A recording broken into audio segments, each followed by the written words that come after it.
Mostly पूरा चढ़ाई है। जब से शुरू किया है हार्डली कुछ प्लेन रास्ता था, उसके बाद तो जब से बस चढ़े ही जा रहे हैं।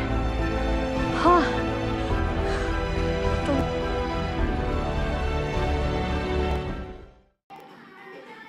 गुड मॉर्निंग, इट्स 5:30 AM और मैं तैयार हो रही हूँ दंतेवाड़ा जाने के लिए। दंतेवाड़ा से आगे मैं बढ़ने वाली हूँ ढोलकाल ट्रैक के लिए। दंतेवाड़ा में मैं अपने गाइड से मिलने वाली हूँ। So first stop is Dantewada.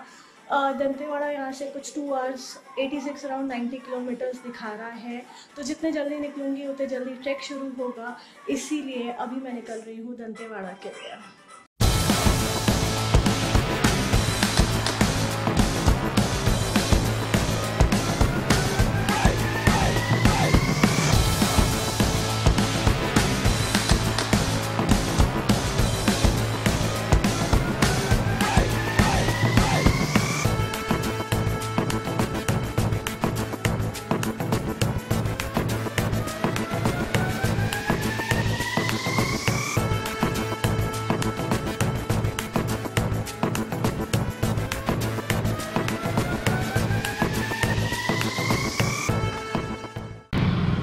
मैं पहुंच गई हूँ दंतेवाड़ा। अभी बज रहे हैं सुबह के कुछ 8:15। अभी मैं वेट कर रही हूँ यहाँ पर मेघ प्रकाश जी का। मेघ प्रकाश जी मुझे दंतेवाड़ा से आगे जो ढोलकाल ट्रैक है वहाँ तक लेकर जाने वाले हैं और शायद वहाँ वो मुझे किसी गाइड से मिलाएंगे। तो अभी फ़िलहाल मैं उनका वेट कर रही हूँ, बाद में उनके साथ मैं बढ़ूँगी आगे ट्रैक के लिए।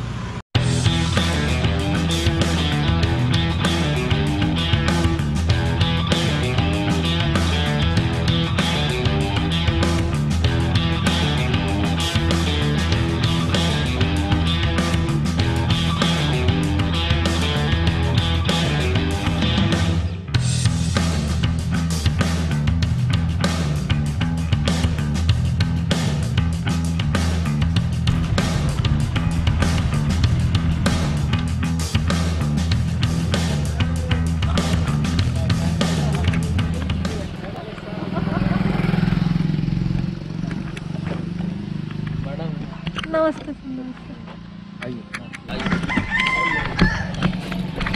ये मेरा ट्राइबल होम स्टे है हमारा। ये वाला ये जो है ना ये है, इसको अपन रेडी किए। ओके, आओ देखो। 1 मिनट में हेलमेट वगैरह रख देती हूँ यहाँ पे और फिर आराम से देखते हैं। ये स्पेशली डेकोरेट किया गया है होम स्टे के लिए। अब बहुत शानदार तरीके से ओनर ने डेकोरेट किया, मैं तो खुश हो गया एकदम। नहीं, बहुत बढ़िया लग रहा है ये। और सबसे अच्छी चीज़ है ना, होम स्टे जैसा लग रहा है। वरना क्या है, आजकल वो होम स्टे के नाम पे ना होटल चला लेते हैं एकदम कमर्शियलाइज। तो वो ना ठीक ऊपर की जो बिल्डिंग है, ऊपर का जो इनका पोर्शन है ना, हाँ। वो बोले नहीं मैं उसको करेंगे डेकोरेट, तो बोले नहीं इसको करो। ये सबसे बेस्ट तरीके वो है प्रॉपर्टी। मड हाउस भी है, प्लस ये ट्रेडिशनल है। और ये इनका करीबन इनके दादा जमाने का, मतलब पिताजी के। बढ़िया से नाश्ते के बाद अभी मैं पहुंची हूँ ढोलकाल कैंपिंग साइट। अच्छा, जो हमने नाश्ते में सब्जी रोटी खाई, तो जो सब्जियां थी, साग की सब्जी थी और जो गवार फली थी, ये सारी सब्जियां उन्होंने खुद अपने घर के पीछे ही उगाई हुई थी। तो बढ़िया फ्रेश सब्जियां थी। तो भरपेट नाश्ता होने के बाद अभी ढोलकाल कैंपिंग साइट में आई हुई हूँ और यहीं से अभी हम लोग ट्रैक स्टार्ट करेंगे। मैं आपको थोड़ा सा कैंपिंग साइट घुमा देती हूँ। तो ये है कैंपिंग साइट। यहाँ पर टेंट्स भी लगे हुए हैं, तो रात को आकर आप यहाँ पर स्टे कर सकते हैं। बैकग्राउंड देखिए कितना ब्यूटीफुल है। साथ ही यहाँ पे कैंप फायर का भी अरेंजमेंट है, तो रात को यहाँ पे कैंप फायर हो जाता है। और पीने का पानी जो है उसका भी अरेंजमेंट वहाँ पे किया हुआ है। तो कंप्लीट ये कैंपिंग सेटअप है। कुछ गाड़ियाँ दिख रही हैं अभी यहाँ पे, शायद कुछ लोग ऑलरेडी ट्रैक स्टार्ट कर चुके हैं। मैं भी अभी जल्दी से ट्रैक स्टार्ट करती हूँ क्योंकि ऑलरेडी 10:30 हो गया है, तो ज़्यादा लेट नहीं होना चाहिए। तो स्टार्ट करते हैं ट्रैक। सो अभी बज रहे हैं 10:30 और हम लोग अपना ट्रैक शुरू कर चुके हैं और मेरे साथ है गाइड रीना। ये मुझे ऊपर लेकर जाने वाली है और इन्होंने कहा है कि अगर मैं नहीं चल पाई तो वो धक्का मार के खींच कर मुझे लेके जाने वाली है। तो अब सब कुछ रीना के भरोसे। नहीं मैम चलेंगे ना। अरे डर गई क्या मेरे को धक्का मारने से?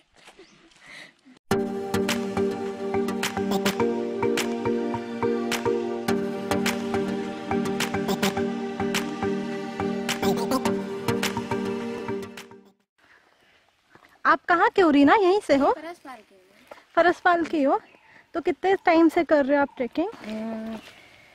5 साल हुआ है। 5 साल हो गया? हम लोग को ट्रेनिंग लाइवलीहुड से ट्रेनिंग दिया गया है मैम। कौन सी इंस्टीट्यूट से? अनूपपुर बस्तर लाइवलीहुड। अच्छा, जगदलपुर अनूपपुर बस्तर करके है ना मैम।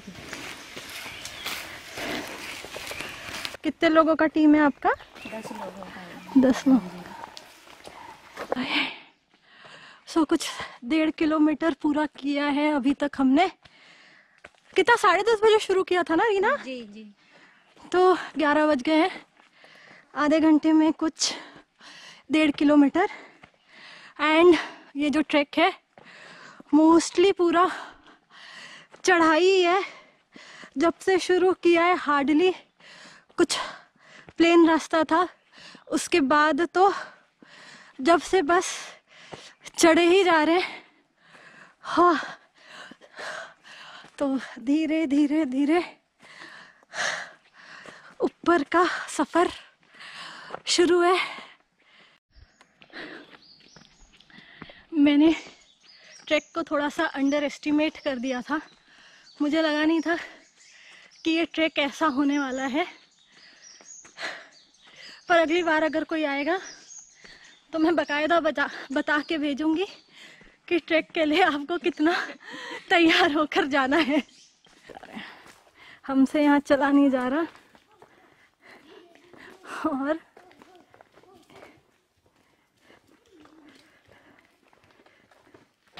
ये यहाँ का नेचुरल झूला, जहाँ थकने के बाद आप आराम कर सकते हैं। मेरी हालत तो दिखी नहीं, रीना भी हंस रही है। पूरा पसीना पसीना हो चुकी हूँ। आदत छूट गई है, बहुत दिनों बाद ट्रैक पे निकली हूँ तो ये हालत होनी तो बनती थी। और बिकॉज मैं राइड करके आ रही थी तो जीन्स और ये सारी चीज़ें पहन के आई हूँ तो और उतना कंफर्टेबल नहीं है। बट जो भी हो, ऊपर तो जाना है। तो गुड न्यूज़ इज कि ये जो ढोलकाल की जो मूर्ति है उस पे पहुँचने के पहले का लास्ट चढ़ाव है। एक चढ़ाव और बाकी है पर वो बहुत एंड में है। तो अभी फ़िलहाल के लिए मुझे गुड न्यूज़ मिली है कि ये लास्ट चढ़ाव है। तो चलो थोड़ा तेज़ी से चढ़ते हैं। मैं आपको बताती हूँ एक इंटरेस्टिंग चीज़। सो इसके पार जो आपको दिख रहा है, ये जो पत्ते और ये जो पत्थर दिख रहा है, इसके पार जो है वो है दंतेवाड़ा। और इस तरफ जो आपको दिख रहा है वो है बीजापुर का एरिया, है ना? ये बीजापुर जिला है क्या? जी। ये बीजापुर जिला और ये दंतेवाड़ा जिला, और ये बीजापुर दंतेवाड़ा के बीच की बॉर्डर। और जैसे कि रीना बता रही है कि जो भी कोई दर्शन के लिए जाते हैं, या तो देवी के या तो फिर ढोलकाल के, तो गांव वाले ना, तो वाले भी जो देवी आता है यहाँ, मेला का यहाँ त्योहार उवार होता है तो मेला यहाँ इधर का देवी इधर आता है, इधर का देवी इधर आता है, तो यहाँ पत्ता डालना जरूर है मैम। पहले से रीति रिवाज है। अच्छा। दादा पर दादी लोगों का यहाँ पे। तो हम भी डालेंगे पत्ता? हाँ डाल दिया मैं। कोई एक जन डालते हैं। कोई एक जन डाल दिया? तुमने मेरे भी इसका पत्ता डाल दिया। चलो, तो हमने भी पत्ता डाल दिया है। अब पत्ता डाल के हम बढ़ते हैं। ये अभी शुरू हो रहा है बीजापुर का एरिया। सो रीना के हिसाब से यहाँ से जो मैंने आपको पत्थर दिखाया वहाँ तक पहुँचने के लिए बस 10 मिनट लगेगा, ये रीना के हिसाब से। मेरे हिसाब से चलो टाइम करते हैं कि कितनी देर में मैं वहाँ पहुँचती हूँ। हाँ बस।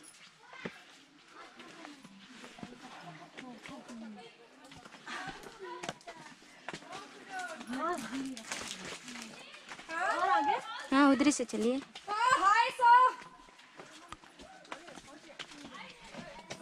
हाँ उधर से इधर से उतरना है, आगे आगे। हाँ जी उतरना है? हाँ जी उधर से उतरना है। क्या बात कर रहे हो? बाप रे, आराम से उतरिए। रुको ये अंदर डाल देते हैं। हाँ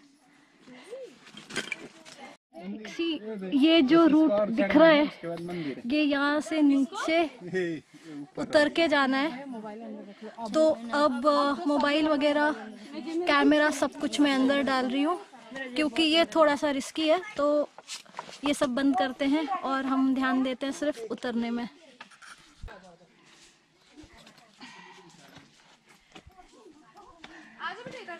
सीरियसली मैं बिलीव नहीं कर पा रही हूँ कि मैं ये कर रही हूँ। लाइक अभी आदत छूट गई है सारी चीज़ों की। और ये एक और पड़ाव पार, ये और इतनी चढ़ाई बाकी है जो हमें चढ़ के जानी है। और ये यहाँ से व्यू,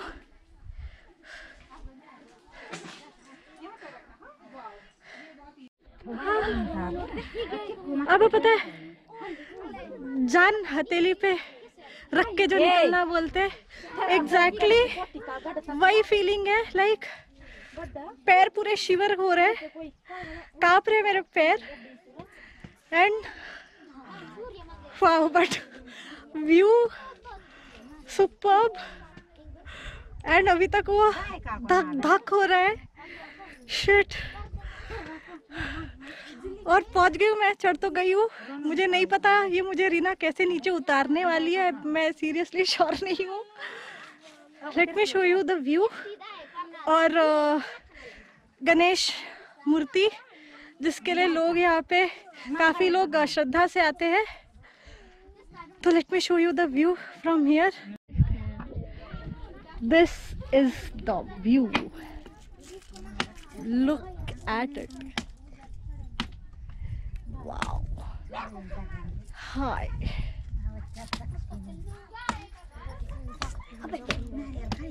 एंड वो है गणेश मूर्ति, क्या ढोलकाल ना, ढोलकल। हो। और मुझसे एक्सपेक्ट किया जा रहा है कि मैं वहाँ पे भी जाऊँ, बट नहीं, इन्होंने मैं बहुत नारियल सेटिस्फाइड हूँ इस व्यू से, इस जगह से। तो मुझे नहीं लगता मैं वहाँ जाऊँगी, या देखते हैं। दूसरा, मुझसे एक्सपेक्ट किया जा रहा है कि मैं वो जो त्रिशूल दिख रहा है वो वहाँ पे जाऊँ। वहाँ जाने का मैं एक बार सोच सकती हूँ क्योंकि लग रहा है कि मैं पहुँच सकती हूँ, बट सबसे पहले यहाँ का व्यू एंजॉय करते हैं। थोड़ी सी सांस सांस में आने देते हैं, जान जान में आने देते हैं बेसिकली।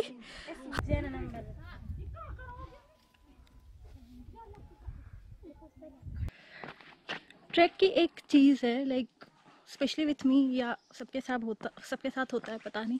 लाइक आप जितना एक्साइटेड हो के ऊपर चढ़ते हो, नीचे उतरते हुए उतने शांत हो जाते हो।